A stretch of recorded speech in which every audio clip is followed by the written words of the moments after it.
म्हणून सांगत होते आई बाबांना हे लग्न नको, पण नाही ना ऐकलं त्यांनी. का कोणाच्या आयुष्यात घुसमट बनून राहू मी? का असं ओझं बनू ज्यासाठी त्यांचा काही दोष नाहीये?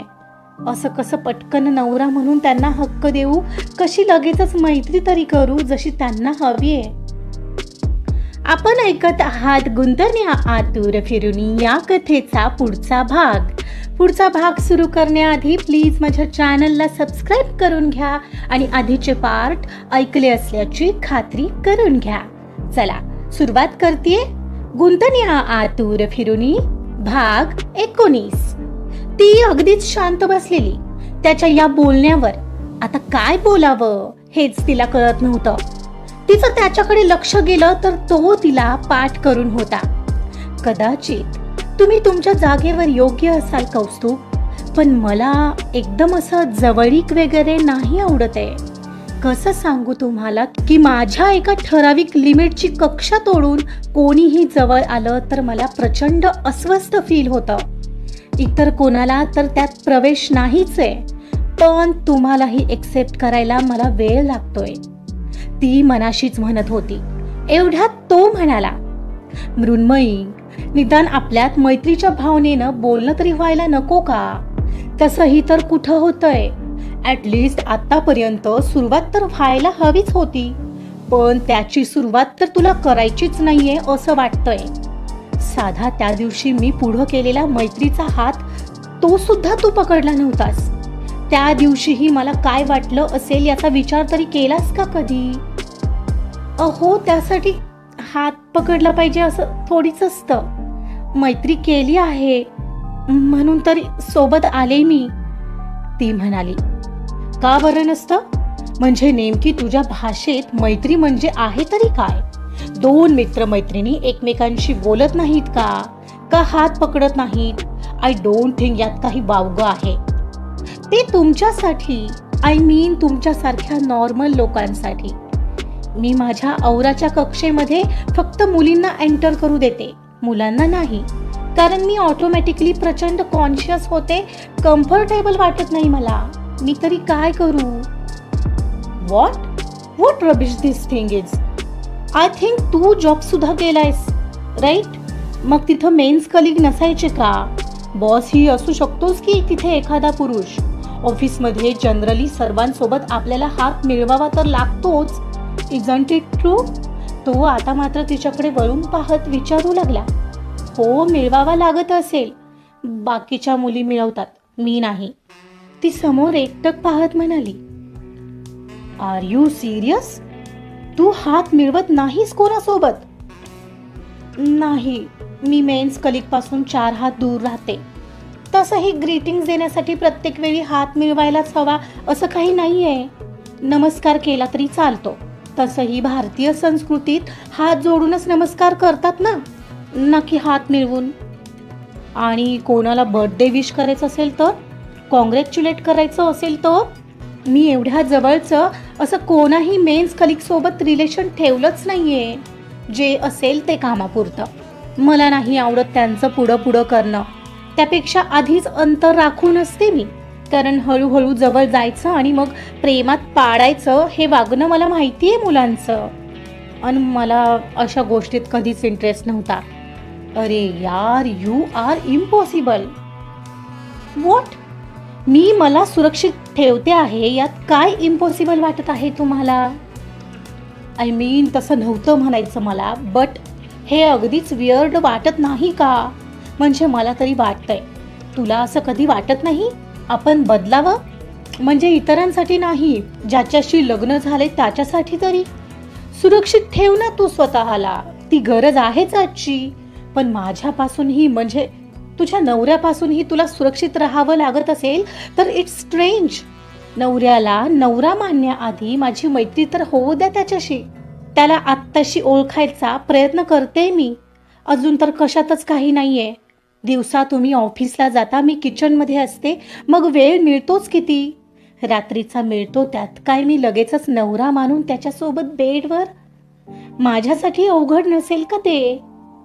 मी असं कुठं म्हणालो मृण्मयी? मीही आधी मैत्रीचं नातं पुढं नेण्याबद्दलच बोलतोय. इवन मीही म्हणतोय तू बाहेर स्वतःला सेफ ठेवणं हे योग्य आहे, पण इथून पुढे तू एकटी नसशील तर तुला सेफ ठेवायची जबाबदारी तुझ्या इतकीच माझी सुद्धा असेल. आणि ज्याला आपल्या व्यक्तीला सेफ ठेवायचंय तो तसा वागेलच का, हा विचार कर ना थोडा. आणि त्यासाठी तुला माझ्यावर विश्वास हवा. तुझं माझ्यासोबतचं वागणं बदलायला हवं, तुला व्यक्त व्हायला हवं. म्हणजे तुला नेमकं काय अपेक्षित आहे माझ्याकडून हे मला कळेल. अहो, मी प्रयत्न करते आहे, पण मला वेळ लागतोय. पहिली गोष्ट, मी खरंच कधीच मुलांशी मैत्री ही अशी कधी केलीच नाहीये. ही गोष्टच माझ्यासाठी नवीन आहे. मला आठवतं 5वीला असताना मी शेवटची मुलींच्या स्कूलमध्ये असेल. तेव्हाही माझ्या फार मैत्रिणी नव्हत्या. मित्र असणं तर फार दूरची गोष्ट. तसंही बाबांना आवडत नव्हतं मी मुलांशी मैत्री केलेली. एकदा तर मला मारलेलं त्यांनी, का तर मी मुलांच्यात खेळताना दिसले म्हणून. त्यानंतर कॉलेज होईपर्यंत मी मुलींच्याच शाळा कॉलेजमध्ये शिकले. त्यामुळे इतर मुलींसारखं तुम्ही माझ्याकडून लगेच असं एक्सपेक्ट कराल की मी हातात हात घ्यावा, मग मी झटापटीही करावी, मस्तीही करावी, तर आय एम सॉरी, पण हे मला लगेचच शक्य नाहीये. आय नो तुमच्याकडेही एवढे पेशन्स नसतील आणि मीही ती अपेक्षा करणं चूक आहे, पण it's okay. I got it. I think I was expecting too much. It's not your fault. तू झोप. एकदम निराश वाटून तो उठला आणि बाहेर जायला निघाला. आणि त्याला उठलेलं पाहून तीही उठून उभी राहिली. प्लीज असं नका म्हणू. मला असं म्हणायचं नाहीये की मी अगदी बरोबर आहे, पण मी जस्ट माझ्यासमोर आलेली परिस्थिती माझ्या बाजूने स्पष्ट करते आहे. तेही यासाठी कारण तुम्हालाही यामध्ये नाहक त्रास होत असणार. आय नो तुमचीही चूक नाहीये यार, कारण आपण ज्या परिस्थितीत वाढतो तिचा परिणाम आपल्या आयुष्यावर नकळत का होईना होत असतोच. तुम्ही कितीही म्हणालात तरी त्याचा प्रभाव आपल्यावर पडतो आणि आपण तसेच घडले जातो. जसं की तुम्ही आधुनिक वातावरणात वाढलाय म्हणून तुमची जडणघडण तशी झालीये. तुम्ही ओपन माइंडेड आहात आणि मी नॅरो माइंडेड. ज्याला माझ्या घरातलं वातावरण कारणीभूत आहे, मग असं असताना वेळ दोघांनाही लागेल ना. And I can understand it. Thank you so much मला समजून घेण्यासाठी. तू आराम कर, अजून सकाळ व्हायची आहे. मी बाहेर आहे म्हणत तो भरलेल्या डोळ्यांनी तिच्याकडे न पाहताच तिथेच बाजूला असलेला त्याचा मोबाईल उचलून गॅलरीमध्ये निघून गेला. त्याला थांबवायला तिला नेहमीसारखं आताही काही जमलंच नाही. आणि तो बाहेर निघून गेला तशी ती बेडवर बसली ते दुःखी कष्टी होऊन. त्यांना नक्कीच हर्ट होत असणार म्हणून सांगत होते आई बाबांना हे लग्न नको, पण नाही ना ऐकलं त्यांनी. का कोणाच्या आयुष्यात घुसमट बनून राहू मी? का असं ओझं बनू ज्यासाठी त्यांचा काही दोष नाहीये?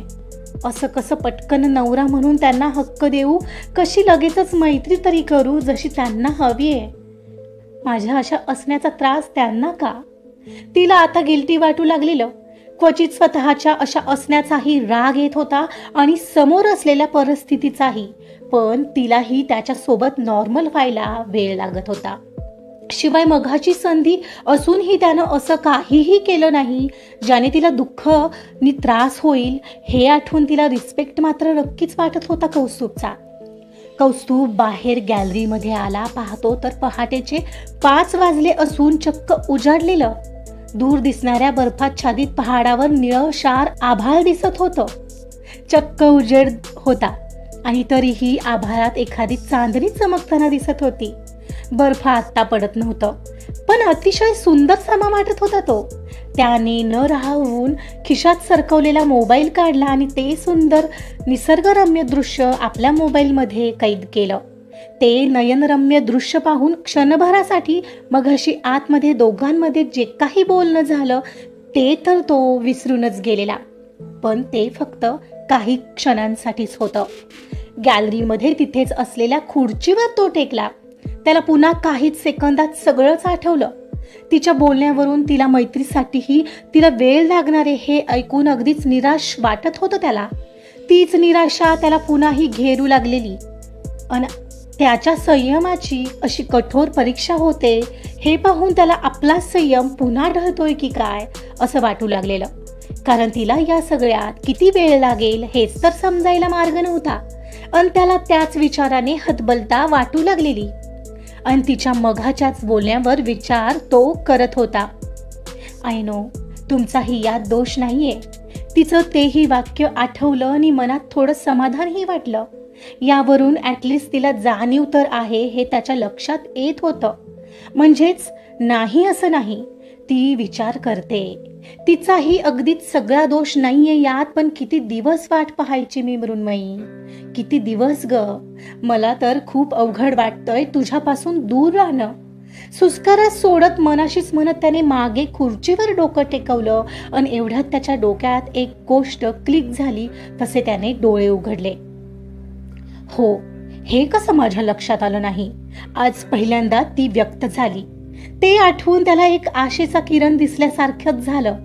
हो, आज पहिल्यांदा ॲटलिस्ट तिनं स्वतःला व्यक्त केलंय. हळूहळू होईल ती नक्कीच. मला तिला बोलतं करायला हवं अगदी तिच्या कलेने. हो, पण ती अशी समोर असताना तिच्यापासून दूर राहायचं असं कसं वागणार आहे मी मला माहीत नाही. अजून आमच्यात मैत्रीचा पत्ता नाही. मग तिला माझं प्रेम कळायला तर किती दिवस लागणार आहे देवच जाणे. ओ गॉड, खूप कठीण आहे हे. कधी होईल आमची मैत्री, कधी कळेल तिला माझं प्रेम, कधी होईल जाणीव तिला, कधी स्वीकार करेल ती माझ्या प्रेमाचा. तोपर्यंत मी असंच कसं दूर ठेवू तिच्यापासून स्वतःला. ठीक आहे, मैत्री तर मैत्री, आधी मैत्रीच करू दे तिने, पण करू तर दे. पण तिला त्यालाही वेळ लागेल म्हणते ना ती. तिनं मैत्रीच केली नाहीये कधी मुलांशी. अनबिलिव्हेबल आहे हे खरं तर. पण ती आज व्यक्त झाली हे का विसरतोय मी. एवढं ही खूप आहे माझ्यासाठी. निदान ती काय विचार करते आहे हे तर कळलं. I love you Mrunmayi, love you so much. तुला नाही माझ्यासारखं बनवलं तर माझं नाव कौस्तुभ नाही. आजचा पार्ट इथंच संपलेला आहे. कौस्तुभ आणि मृण्मयी खरं तर दोघंही एकमेकांचा विचार करत आहेत. पण सत्य हेच आहे की मृण्मयीच्या आधीच्या आयुष्याचा परिणाम तिच्या या आयुष्यावर झालेला आहे. बघूया आणखी किती वेळ लागेल दोघांना एकमेकांना समजून घ्यायला. बघूया कथा पुढे कशी जाते. त्यासाठी ऐकत रहा गुंतन्या आतुर फिरुनी. कथा आवडत असेल तर प्लीज लाईक करा, सबस्क्राईब करा आणि शेअर सुद्धा करा. Thank you so much.